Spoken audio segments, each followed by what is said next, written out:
Live. This is Local 12 live at 6:30.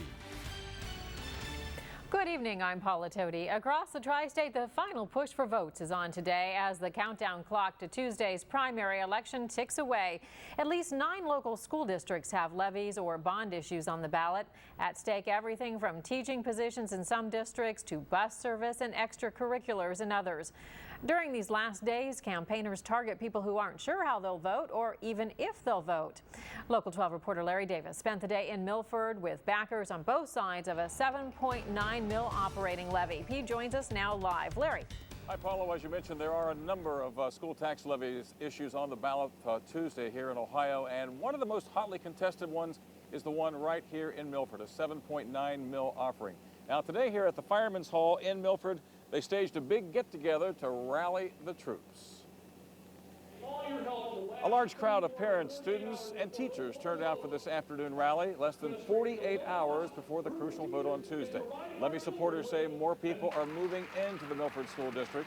Therefore, the schools need more money to educate. They say the state is not doing enough to help local districts like the one here in Milford.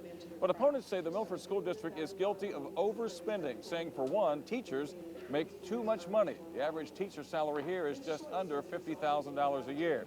But levy supporters say a defeat on Tuesday would be very costly. If we don't get this levy to pass, they're going to tear down a lot of really important things in this community, starting with the neighborhood school concept, which means that all of the kids K through 6 go to one building.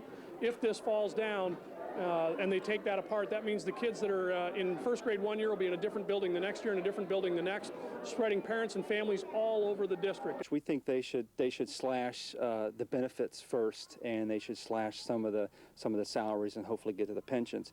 This community wants neighborhood schools versus a mega school, and we think that's the wrong approach. Paula, levy supporters say, now wait a minute, we're not opposed to education, we're just opposed to the overspending here in the Milford School District, especially when it comes to teacher salaries and also as far as benefits go. They say that spending has really gotten out of hand here in Milford. But levy supporters say that they need the levy money to continue the excellence in education here in the Milford District. We'll find out on Tuesday what the voters think. Paula, back to you. All right, thank you, Larry, and we'll have more on this developing story tonight at 11. Wet weather causing a couple... Thank you. Thank you. Now to a developing story. Several local districts are hoping May 2nd will bring a brighter future for their schools. Volunteers spent the last weekend before the election rallying for your vote. At least 9 districts have levies or bond issues on the ballot. If voters strike down the request, some schools could lose teachers, bus service, or extracurriculars. During these last days, campaigners target people who aren't sure how they'll vote or even if they'll vote. Local 12 reporter Larry Davis shows us both sides of a $7.9 million operating levy in Milford. Let's saddle up, let's talk to our friends and neighbors, and let's spend 48 hours and get her done. It looked more like a pep rally for the basketball team. But the cheerleaders and pep band were rallying the troops to support Milford's $7.9 million school tax levy. Our district's growing too fast, and when a district grows, you need more money to run the district. And without that extra money, levy supporters say the quality of education in Milford will suffer. For one, the neighborhood school concept would be done away with. Instead of attending schools in their neighborhood, some students would attend class in buildings depending on what grade they were in. Levy opponents say the district spends too much money. They point to the average teacher salary being at just under $50,000 a year. They're running out of money, but they're running out of money because they're spending it on benefits, pensions, and salaries. Don Likens with COAST, the coalition opposed to additional spending and taxes, says doing away with neighborhood schools is the wrong approach to solving the district's money problems. Look to their pockets first for the additional funds, not to the taxpayers, and don't hurt the children. Between now and Tuesday, both sides will be making their case to their friends and neighbors. But I just want to make sure that the money that's being spent for Milford schools is being spent responsibly. And really, when you look at it, it's higher taxes for the quality of Milford school system, and that's what's important. And again, that was Larry Davis reporting. Now, Milford has had some bad luck getting votes in the past. In 20 attempts since 1976, the district's only passed 7 operating levies. The Bengals wind up with 8 new players. Possible school tax issues could bring out more voters for Tuesday's Ohio primary election than any other race. 9 districts are on the ballot, and 9 News reporter Tom McKee is live with an overview to continue our Democracy 2006 coverage. Tom? Well, Clyde, it's simple. People can't vote on their federal income taxes, but they do have a say when it comes to school issues. Now, there are a number of factors at work here. Ohio's system of funding education by way of property taxes has been ruled unconstitutional, but nothing's been done to replace it. And of course, gas prices, are eating away at voter budgets right now. School districts, well, all they're trying to do is hang on to what they've got. Milford is seeking $7.9 million so it can avoid dismantling the neighborhood school concept it began developing several years ago. We are on schedule to have 150 new kids per year enter our school district. The statewide average cost per pupil is about $9,000 per pupil. If you multiply that out over just the next 3 years, there's going to be an additional cost to our district of over $8 million just to accommodate 150 kids a year for the next 3 years. The money has to come from somewhere, and it's not going to come from the state, so it has to come locally. The owner of a $100,000 home would pay an extra $242 a year if the levy passes. Opponents say people are overtaxed and concerned about catch-up salaries given to teachers. The district has the money. The state has increased funding to Milford schools 3%, 4%, 1%, over the last 3 years. The funding is adequate. It's the spending. So stop the spending on the pension, salaries, and benefits of these people. That sort of give and take is happening in school districts like Madera, St. Bernard, Elmwood Place, Forest Hills, Northwest Local, and Southwest Local in Hamilton County. New Miami and Butler County and Little Miami and Warren County are seeking bond issues. Adams County, Ohio Valley has a combination bond issue and tax levy on the ballot. Xavier political scientist Gene Beaupre says districts have no other choice than to ask local voters for more money. I would suggest to you that one of the reasons that a lot of these levies are on during these primaries is because it is a smaller electorate, and it's easier for probably both sides, but especially for the proponents, to get to those likely voters and get a clear message out with facts. Now, you can find out more about all the school issues, other tax issues, and the candidates on the ballot by logging onto our website, WCPO.com, keyword democracy. Now, coming up at 6, thousands of tri-state voters, especially in Hamilton and Warren counties, are going to be using new elections equipment for the first. 6 tonight, a little more than an hour until the polls close around here. A few school districts in the area are looking for more money, and they are taking their request to the voters. Little Miami has a $62 million bond on the ballot. The school wants 2 new buildings. The school buildings already are about 1,000 students beyond capacity, and the district continues to add about 250 students a year. In Forest Hills, a $7.2 million levy would help the schools avoid budget cuts, and an increase in students has Milford schools asking for a $7.9 million levy. This particular issue has some voters upset, saying property taxes are high enough. And some say Milford schools need to look at their own budget before they start asking voters for money. News 5's Michelle Hopkins live in the newsroom with more. And what was the mood like out there today, Michelle? Well, you know what? You can sense that there is a lot at stake with this levy coming up. Some are calling it the most important vote in that community in years. But there was some trouble right off the beginning, some trouble at a polling place. Listen to what happened there. I know that we had maybe about 10 or 15 people in the lobby who had to wait to vote for probably anywhere from a half an hour to 45 minutes. The reason for the delay? A printer problem at this Union Township precinct. Dee Hargett discovered the Milford school issue missing from several Republican ballots. Everyone still had an opportunity to vote, who they wanted to vote for the issues and for the, the candidates. When it comes to issues, there's none more hotly contested than the $7.9 million levy in Milford. Don Likens is like a lot of taxpayers, saying he is fed up with too much money going to teacher salaries and benefits. We're saying enough is enough. We're saying live within your means. Enough of these special contributions to pensions, $300,000 last year. That is not an issue that we can solve here at the polling place. This is our opportunity to take care of the kids and take care of the schools. Let's do that first, and let's worry about the teacher pensions and the teacher salaries at the right forum for those events, and that's when they negotiate their salaries.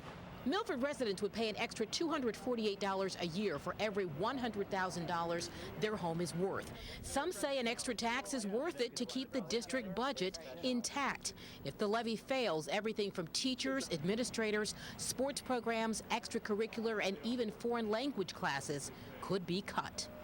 And it all gets decided tonight. By the way, there is still time for you to cast your ballot. There's about an hour and 15 minutes left for you to go down there and tell them how you feel about the Milford school issue and other school issues in Ohio.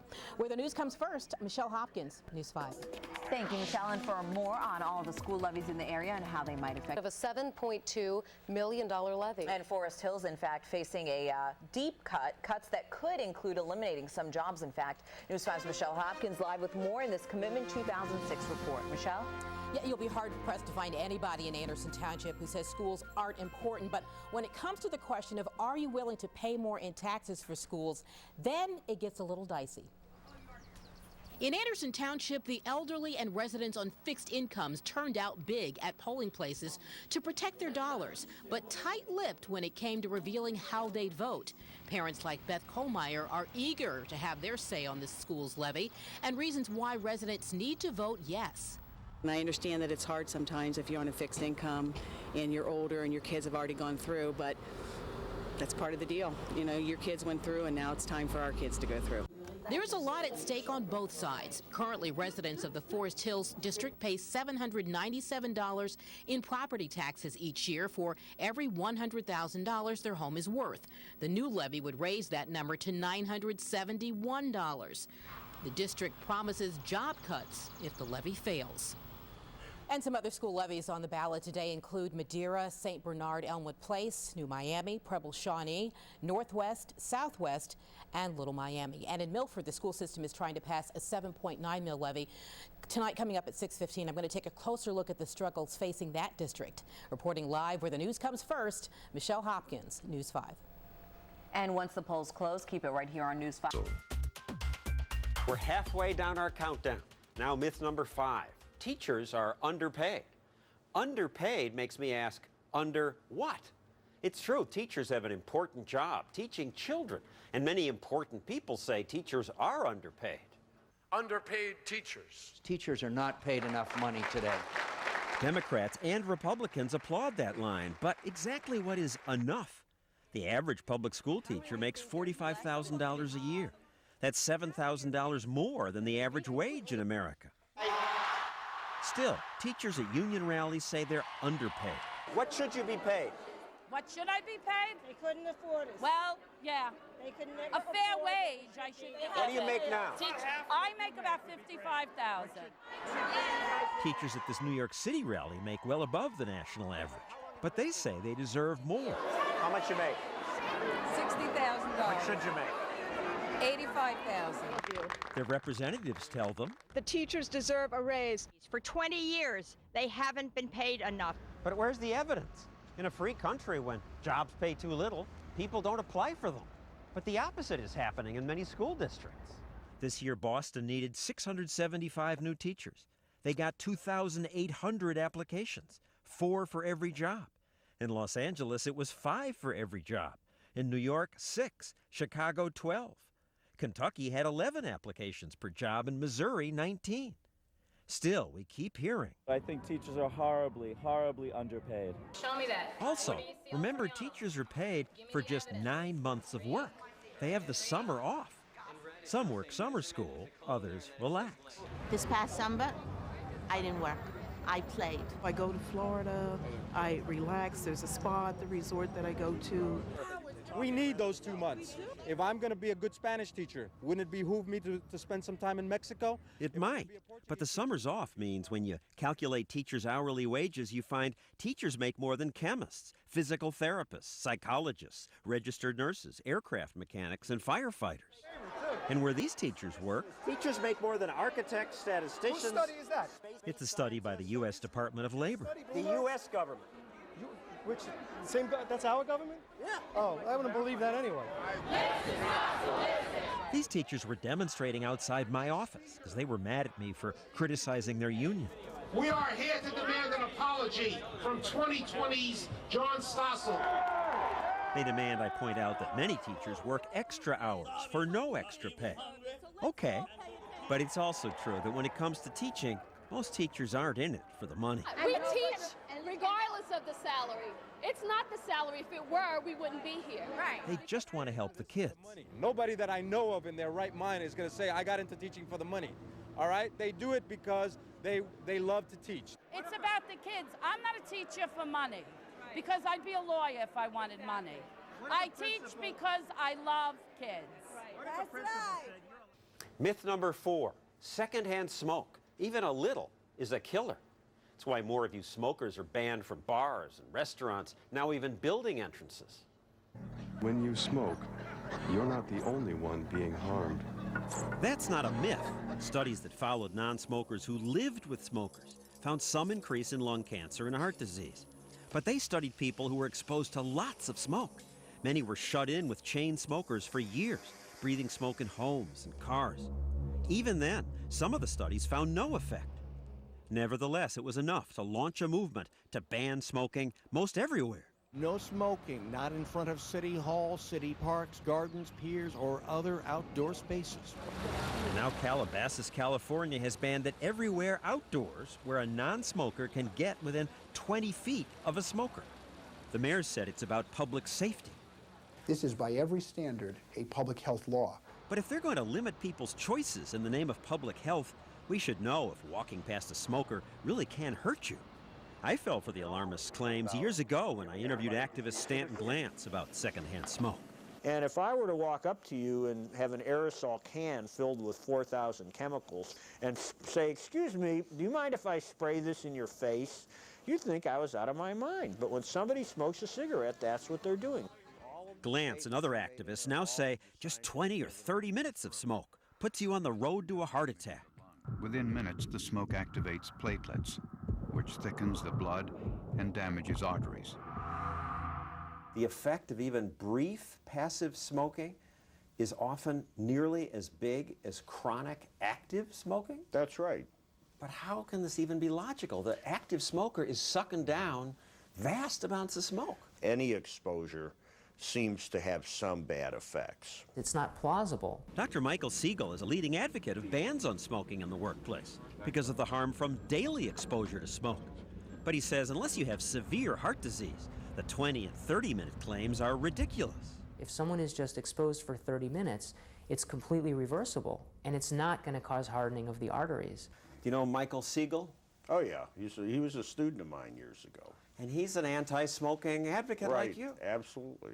But he says your claims are preposterous. He hasn't really bothered to look at the evidence. Yes, I have, says Dr. Siegel. And when we asked a dozen cardiologists, only 2 agreed with Glantz that 20 to 30 minutes could put you at risk. Dr. Siegel, who helped ban smoking in restaurants and bars, now says his movement is distorting science. It has turned into more of a crusade. The cause has kind of taken over. This young woman got the outdoor smoking ban started in Calabasas. It's going to be Calabasas. I think it's going to go to the county, the state, national, worldwide. Some anti-smoking advocates want it banned even inside private apartments. In many places now, people are complaining about smoke going from one apartment to another apartment. And people could be hurt in other apartments? Well, the level of toxicity in the smoke is very, very high. They've gone beyond health concerns, and I think they've gone into really lifestyle control. You know, we're not talking about religion here, we're talking about science. Sounds a little like religion, the way people hate the tobacco companies.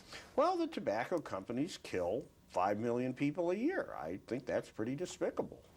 And the ban smoking movement keeps expanding. Of course.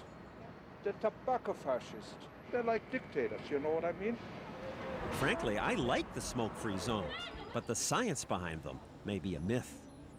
I think the documented health effects of secondhand smoke are enough. I don't think we need to be stretching the truth. When 2020 returns. What are elephants afraid of? Mice. Nice. Do mice make pachyderms panic? Watch.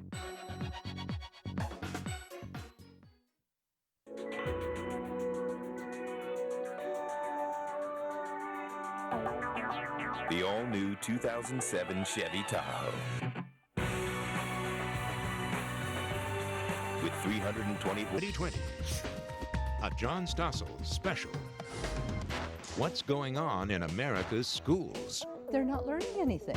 It's insane. Kids fail to make the grade because their schools fail them. My son is now 18. and he is not reading. Tonight, stop kidding yourself about your child's school. The people in the suburbs say our schools are great, but they're not. So what do schools really need? We just need a little more money. That is the biggest lie in America. Is the real problem bad teachers? You prove I'm a bad teacher. If you can't prove it, don't try it. And we hate to compare, but why can't kids here keep up with students over there? If the kids in America couldn't do this, they're really stupid. The failures, the successes. Learning should be fun. We'll teach you a thing or two about being stupid in America, how we cheat our kids. Now, John Stossel. Good evening. Elizabeth Vargas is off tonight. Stupid in America. That's a nasty title. But some nasty things are going on in America's public schools, and it's about time we face up to them. We see so many movies showing us wild kids. Kids arriving at school doped up. Who was Joan of Arc? The movies tell us the kids are stupid. Noah's wife? The Republican-controlled House of Representatives, in an effort to alleviate... And the teachers, boring. Anyone? Are real teachers that dull? Students told us yes. Some teachers are very boring, so everybody falls asleep. And is school as bad as the movies suggest? You see kids all the time walking into school smoking weed, you know? It's a normal thing here. Normal, kids say, here at Abraham Lincoln High in New York. 4 years have been miserable in this school. It's like a hellhole. A hellhole? Really? It makes me want to know more, but it's hard to get our cameras into schools. New York City School District wouldn't allow us in at all.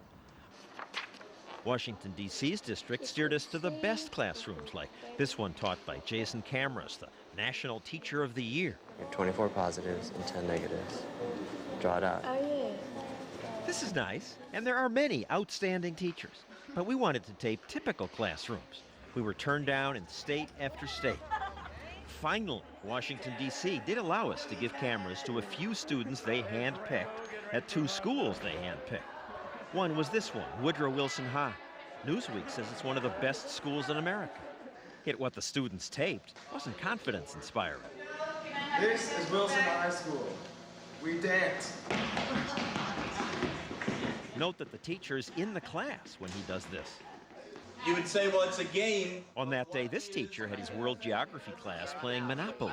Right now, we're going to ask Mr. Greiner what Monopoly has to do with world geography. Like Monopoly, we have countries that do better than others, based on where you live. It was after finals, and I don't know if Monopoly can help teach geography. But I do know that this teacher didn't have much control over his class. Phil, get off the desk and sit in your seat. Ladies and gentlemen, listen up. Let's look at it. Mr. Greiner.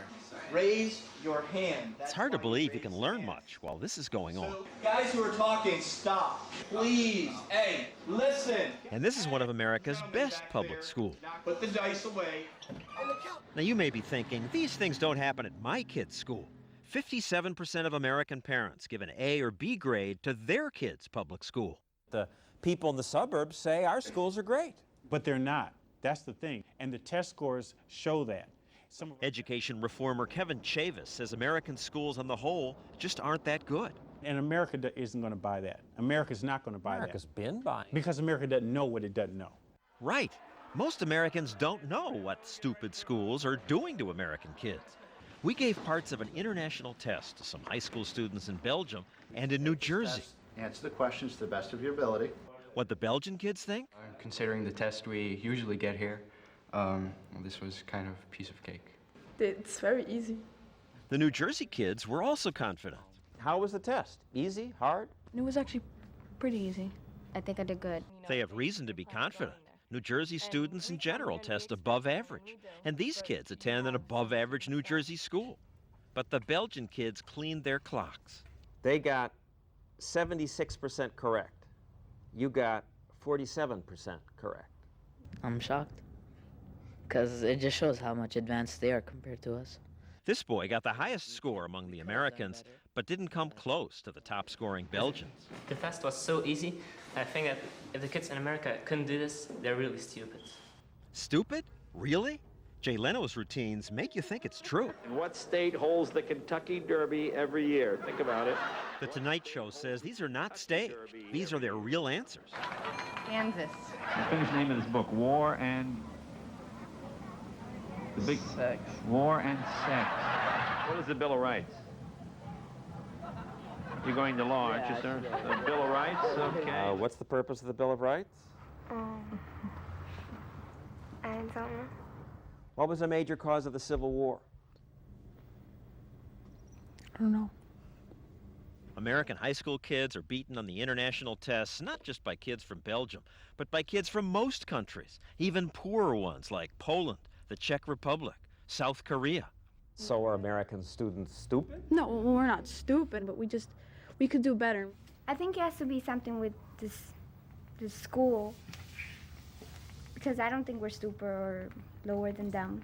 Right, something with the school, because the longer kids spend in American schools, the worse they do. Fourth graders take international tests, and at that age, American kids do well above average. But by high school, they've fallen way behind. Are the kids stupid? The kids are not stupid. The system is stupid. These parents and grandparents are furious at what they've learned about their kids' public schools. It's a joke. It's insane. They're not learning anything. Pam Von Goren, who used to be a teacher, was appalled when her granddaughter came to stay with her. She can barely add and subtract numerals 1 through 5. She was with me for a week. She's reading fluently when she goes back, and she knows her math facts 1 through 20. In 1 week, you taught her what the school couldn't teach her in months? What's going on? So what is going on? Well, the schools say they need more money. Do they? When 2020 returns, we'll follow the money to a city that spent billions on first-class school facilities. Are the kids doing better? Next. What's the biggest problem facing public schools? Money. That's what everyone says. Lack of money. At this California rally, teachers told us schools need much more money. There's nothing that money can't fix. In Massachusetts, parents baked cookies and sold all sorts of things. To raise money for a school system that is desperately trying to make ends meet. More money, please, say the South Carolina school officials. How much money would be right? How much? Ooh, millions. And it would really make it right. They're spending $10,000 per kid now. $15,000? $20,000? 20,000, 25, 30. The more, the better. The more, the better. That was the thinking years ago when a judge ordered more must be spent on Kansas City schools. So they did. $2 billion more. Kansas City built this Olympic-sized swimming pool, state-of-the-art gyms with indoor track, these computer labs, and more. They had so much money that when they wanted to bring in more white kids, they didn't just bus them. The Kansas City district used about 120 taxis. But the result of all this spending on student achievement? It got worse. By 2000, Kansas City schools failed to meet any of the state's standards, and they lost their accreditation. If money were the solution, the problem would already be solved. Jay Green is the author of Education Myths. We've doubled per pupil spending, adjusting for inflation, over the last 30 years, and yet schools aren't better. Adjusted for inflation? Adjusted for inflation. We now spend more than $10,000 per pupil per year.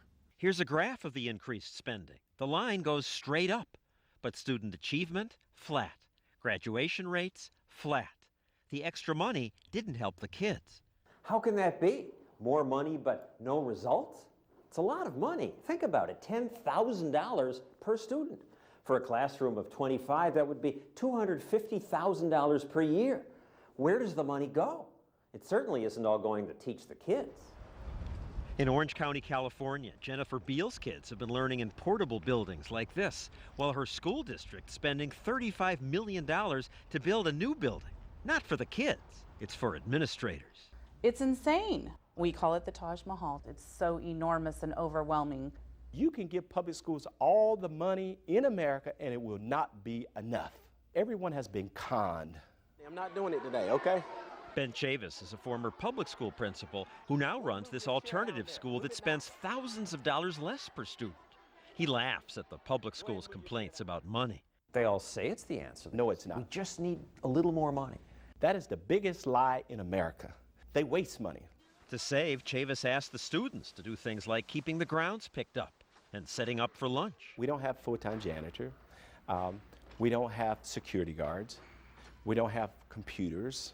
We don't have a cafeteria staff.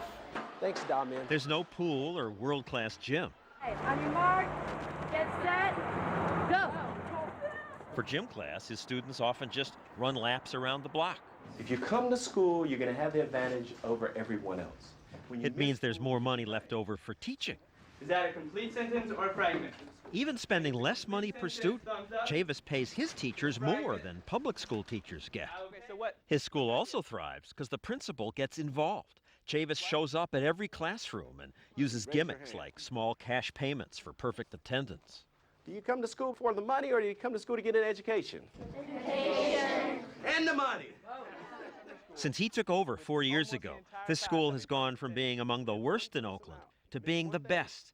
His middle school has the highest test scores in the city. You've boosted the scores from where they were by spending less money. It's not about the money. But what about kids who've come from broken families, poor families? Give me the poor kids, and I will outperform the wealthy kids who live in the hills. And we do it. PR. Other spunky independent schools do well with less money, like this one in South Carolina run by Teresa Middleton.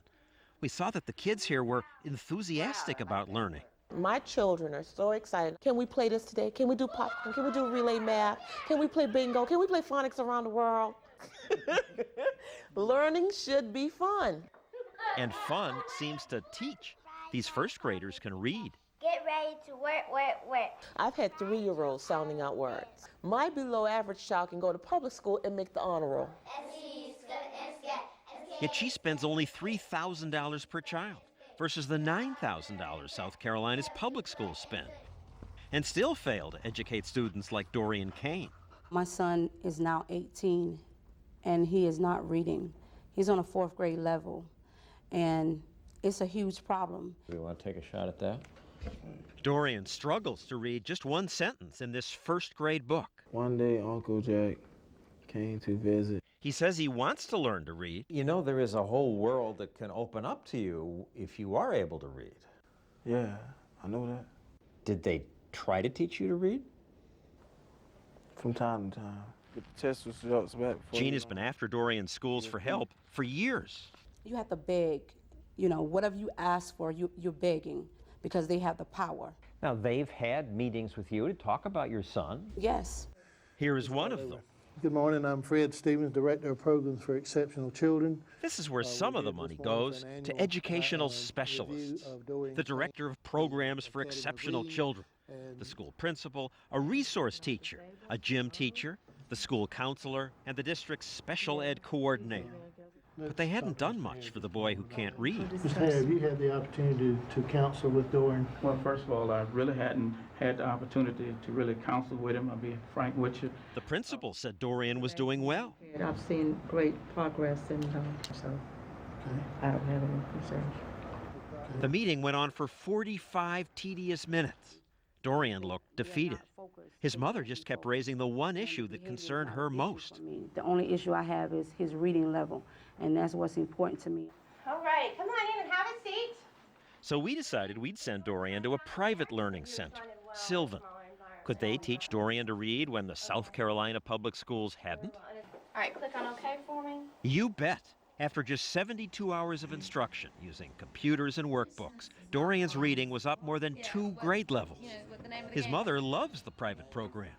They're doing what they're supposed to do. They are on point, but I can't say the same for the public schools. No, she can't. South Carolina, over 12 years, spent nearly $100,000 on Dorian's education, but they left him behind.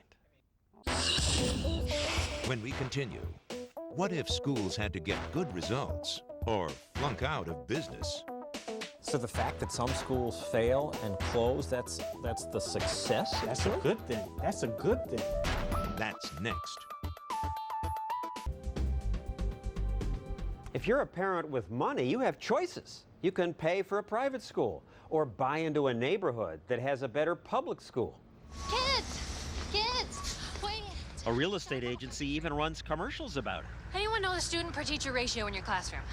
They show a mother-to-be desperate to find a good school. She's crazy.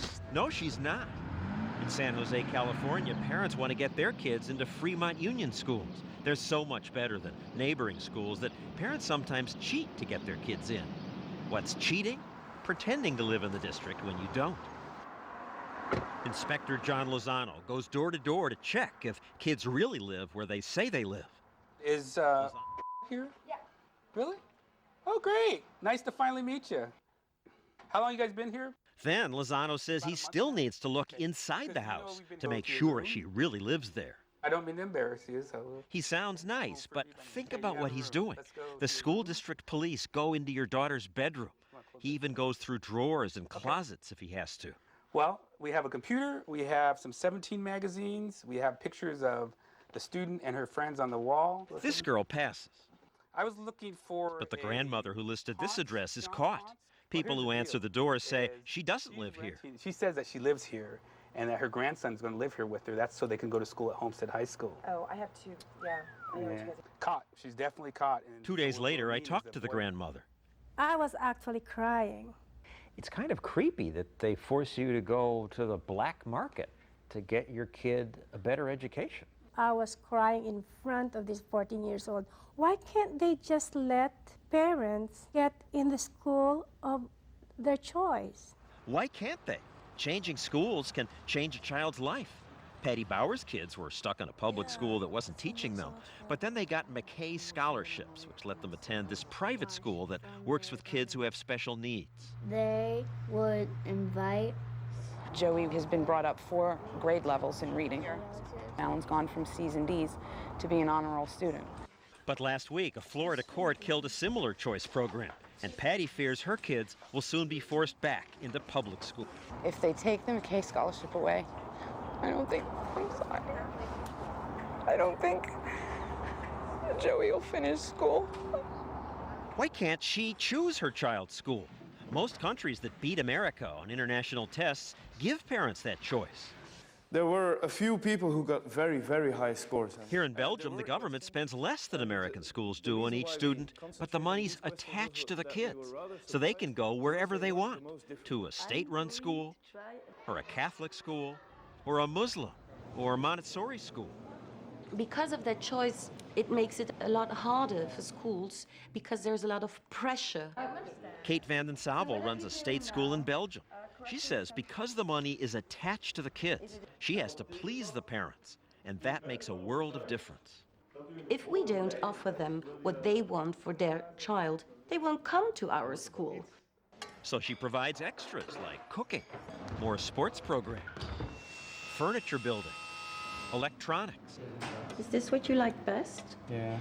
You think that America doesn't leave any child behind, but I think that we don't leave any child behind and that you guys have some kind of a problem with that. I wouldn't send my child to an American public school, not even for $1 million. Her son lives in Belgium now, but when he was 6, his family lived in America, and his mom was upset when he was assigned to a school. In America, I sort of had to beg, please, please give me a good school for my child. And here in Belgium, they're all over the place. Because if they're not good, they're gone. You shut down bad schools. That's healthy. Because it says to people that incompetence won't work. So the fact that some schools fail and close, that's the success of That's choice? a good thing. That's a good thing. That's a real good What thing. happens to those kids in those schools? Then they'll go to another school. Why should we keep them in a school that's not working? That's what we've been doing for decades. Giving kids a choice forces schools to try harder. You have to be innovative all the time. You have to look for new means of working, new means of thinking. Onions, ham, and salami. So if we don't succeed, we just run out of business. I think it's a pity that American children don't have the same opportunities and same choices as we have. But if you're used to it, maybe it's just normal. No choice is just normal in America. When 2020 returns, kids are learning in school. The question is, what? They were giving him the answer? He said they're teaching me to cheat. Next. Over here, American students struggle with English. In Belgium, learning multiple languages is expected. Hallo, hallo, guten Tag, bonjour, hey. Try that, American kids. What are we doing wrong when Stupid in America continues on 2020 after this from our ABC stations? Breaking news first, tonight on 9 News at 11. Then, Santa delivered but left you with the bill. Next at 11, advice on how to cut your holiday debt. Steve? We have been spoiled with spring-like weather, but that's about to change. I'll pinpoint the details in your weekend forecast next at 11. Plus, the quality of medical care here at the Christ Hospital will continue as it has in the past. Christ Hospital is cutting ties with the Health Alliance, but not without a fight. Find out how the split will impact patients next on 9 News at 11.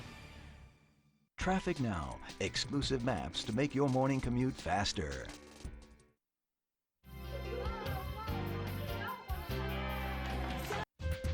Stupid in America continues with John Stossel. Why are you watching us? You don't have to. You have choices. But suppose you had only one channel and the government told you what you had to watch. That's generally how it works for schools. When the Sanford family moved from Charleston to Columbia, South Carolina, they had a big concern. Where would their kids go to school? First thing I did was look up on the computer, where are we zoned?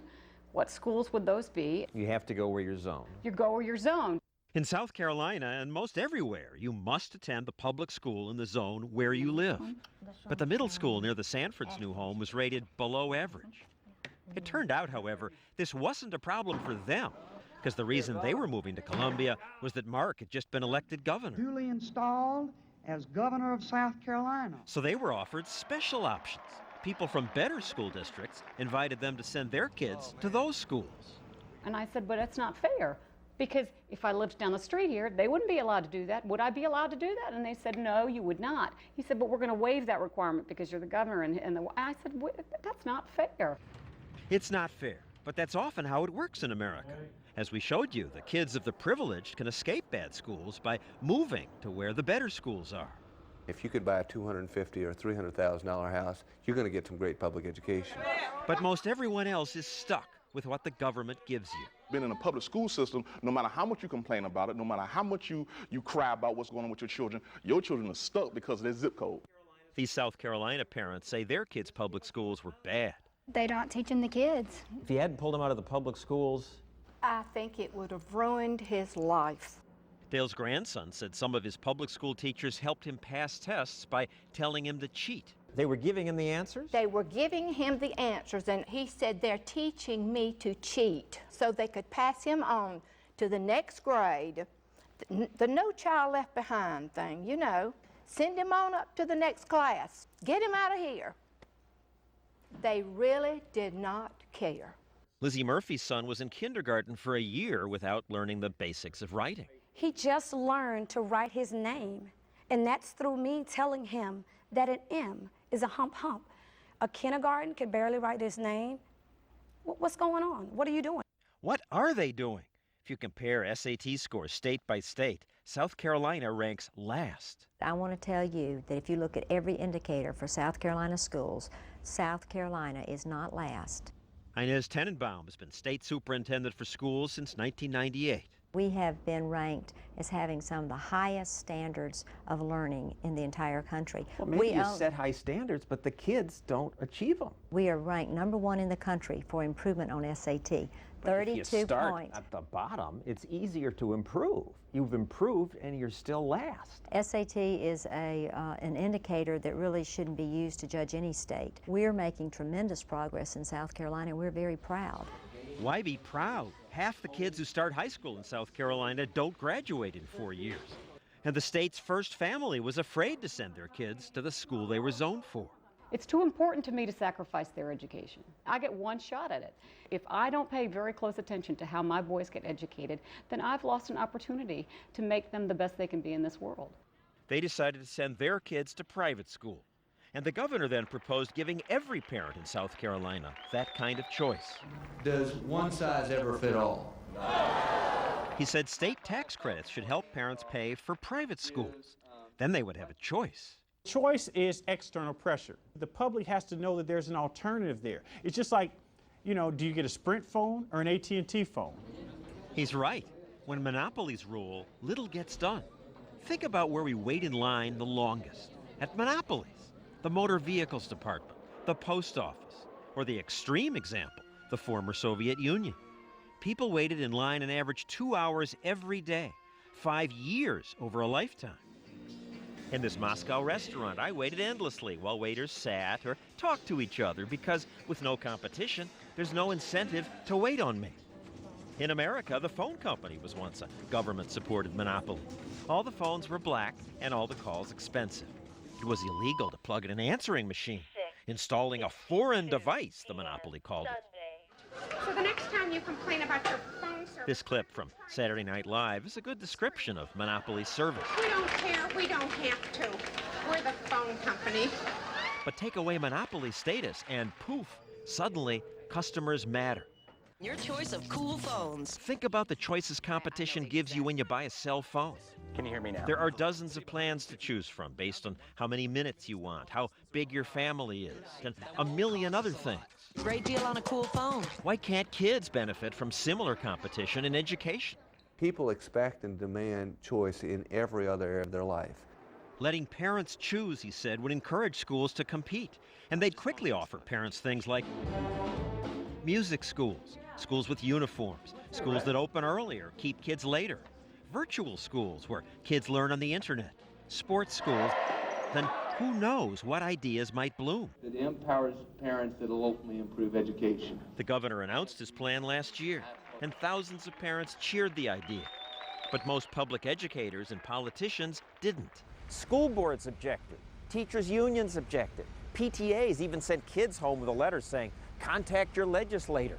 How could we spend state money on something that hasn't been proven? It would decimate public education in South Carolina, and it's just not good for us. South Carolina's public schools are performing well. The teachers' union objects to any program that would use tax credits or vouchers to let kids escape public schools. They paid for ads that argued schools are getting better. Discipline is improving. Legislators voted down the governor's plan 60 to 53. Victory. The superintendent of schools was relieved. It was an unproven, unaffordable, and unaccountable plan. Well, it's unproven because politicians and unions won't let anyone try it. I think if you look at every indicator, you will see that South Carolina is going straight up in terms of academic achievement. We are not in crisis. We have a plan. We need to stay the course, and we will see remarkable success over the next few years. I hope so. But how much success can there be in a monopoly? The monopoly in my town couldn't just fire a teacher who sent sexual emails to his 16-year-old student.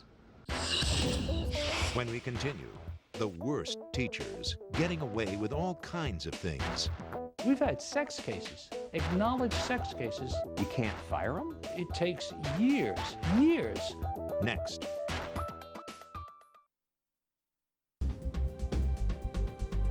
The school system isn't calcified just because it's a government monopoly. There's another stumbling block. The teachers, united, will never be defeated. It's a union-dominated monopoly.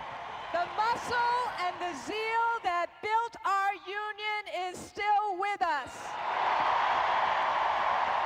Teachers' unions in this country are very influential because if they want to get something done or stopped, they can assemble a crowd. 20,000 people and thousands more wanted to be here. Randy Weingarten heads New York City's teachers' union. She put out the word and thousands of teachers filled Madison Square Garden to demand a new contract with more money. You are heroes. Some teachers are heroes, but not all. Most of the teachers, they don't really care. One of my teachers tells me he does this for the health benefits. I've seen teachers come to school intoxicated. This seems odd because teachers I know want to help kids learn. Many turn down better paying jobs to teach. But in union schools, there's a problem. We tolerate mediocrity, and people get paid the same, whether they're outstanding or whether they're average, or indeed whether they're way below average. Joel Klein is chancellor of New York City schools, the biggest public school system in the country. Fourth grade, like a very big year. He says the teachers union's rigid contract makes it very hard to fire any teacher, even dangerous ones. I mean, we've had sex cases, acknowledged sex cases. One teacher sent sexual emails to Cutie 101, his 16-year-old student. This is the most unbelievable case to me because the email was there. He admitted to it. It was so thoroughly offensive. And he confesses. He admits this. I mean, you have the email. He admits that he did it. You can't fire him? It's almost impossible. The school board says it's almost impossible to fire a teacher. Our union has actually stepped up to the plate and said, we'll police our own profession. Well, I'd like to police my job too, but that's not how it works in life. Except that bosses make these decisions. if the cases are legitimate, they should bring them. There are procedures. It's in the contract. If teacher's incompetent, they can be let go. It takes years. These are the steps a principal must follow to fire a bad teacher. Look at this thing. The teachers union got so many protections to make sure principals don't fire unfairly or play favorites that principals rarely even try to jump through all these hoops to fire a bad teacher. In the last 2 years, says Klein, only 2 teachers out of 80,000 have been fired for incompetence.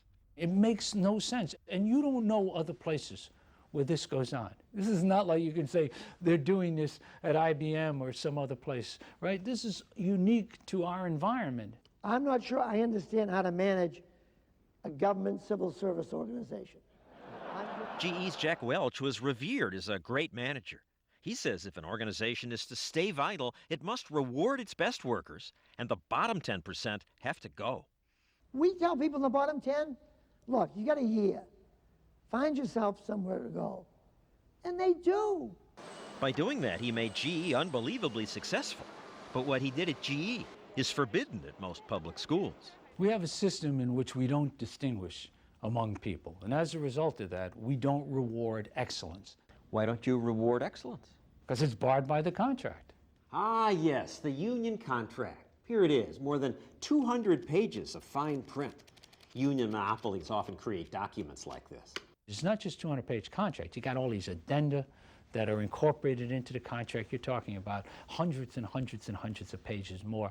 So it is a regulatory nightmare.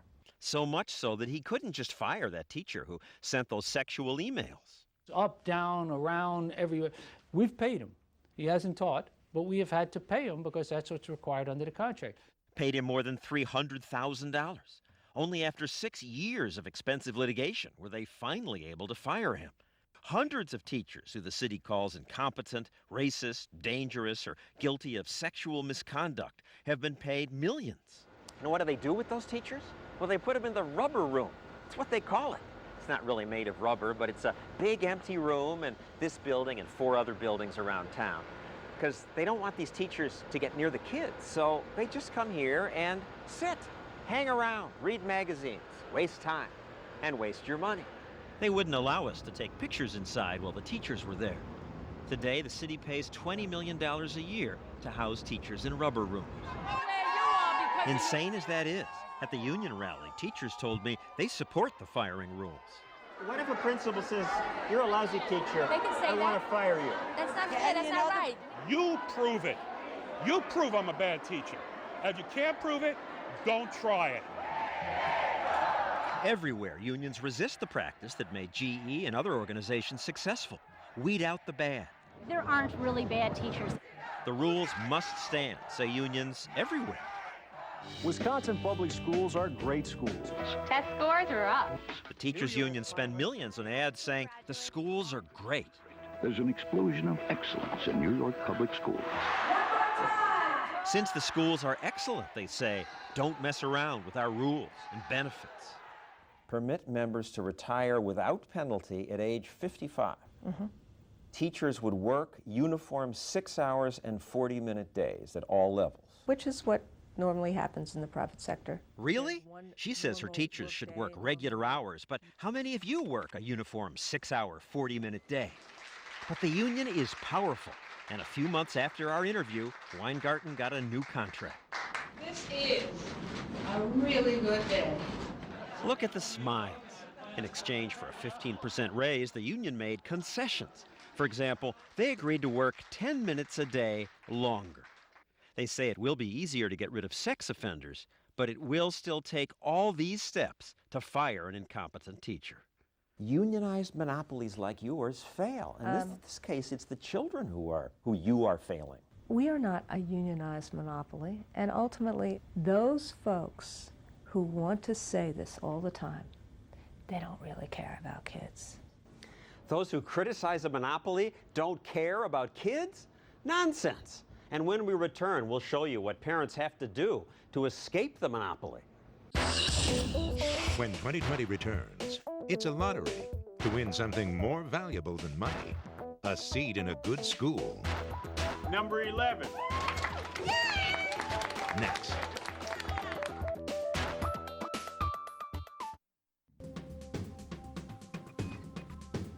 When public schools began in America, most people worked on farms. It's why there's no school in summer, so kids could stay home and help with the crops.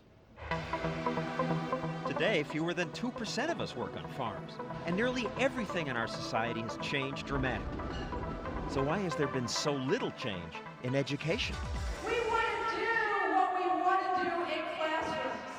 As we've seen, one reason is that unions fight to maintain the status quo. But that status quo often doesn't serve the kids.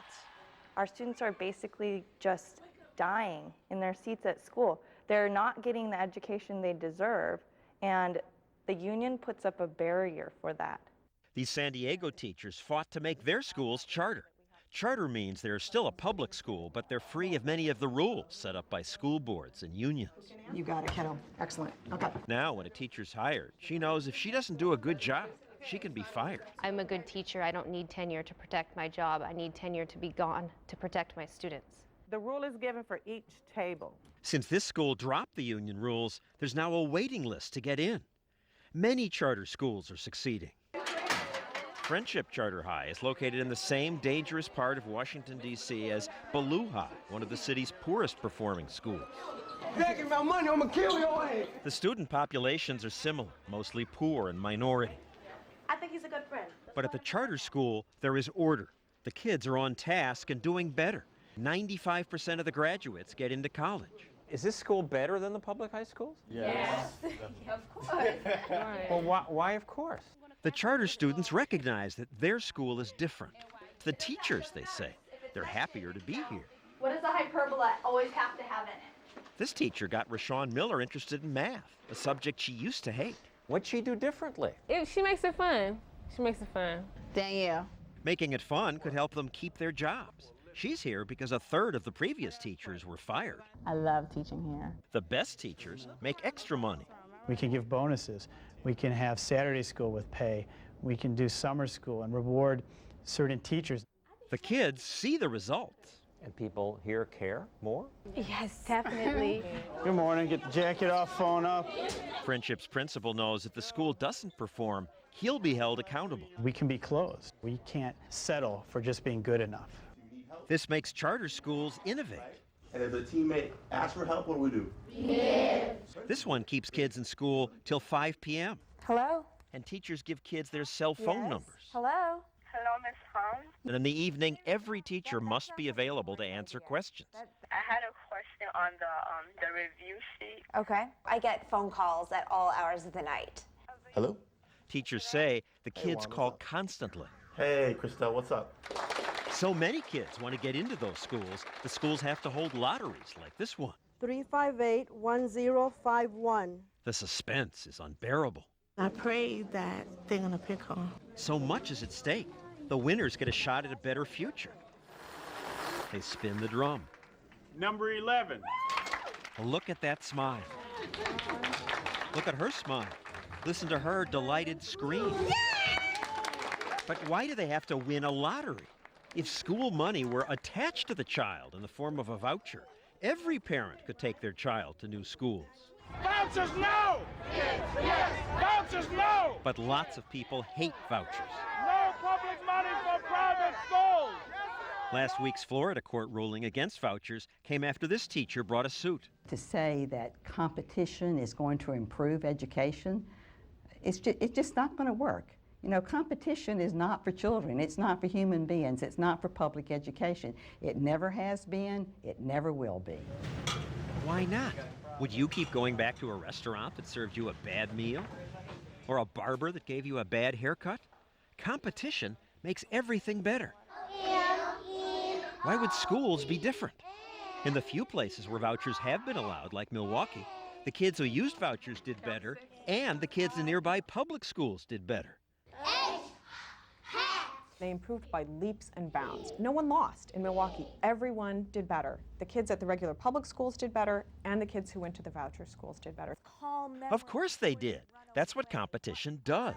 Choice to me is the only way, I believe, that we can force the system from an external vantage point to change itself. It will never change itself from within. Public education will never change. All the reform. These are well-intended people who want to help kids. All the well-intended designs and programs du jour, unless there is some competition infused in the equation, unless that occurs, then they know they have a captive monopoly that they can continue to dominate. Hands, please. But if there were competition, if parents had a choice, the possibilities of what we could have are limitless. That's our program for tonight. Later on Nightline, a man who's making lots of money selling books, claiming if you follow his advice, you'll never get sick. It's dubious advice. Thanks for watching our show on education. We hope it starts a debate. I'm John Stossel. Elizabeth Vargas and I will be back next Friday. For all of us at 2020, good night.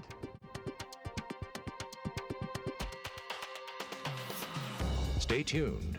The weekend begins on ABC right after your local news. This has been a presentation of ABC News. More Americans get their news from ABC News.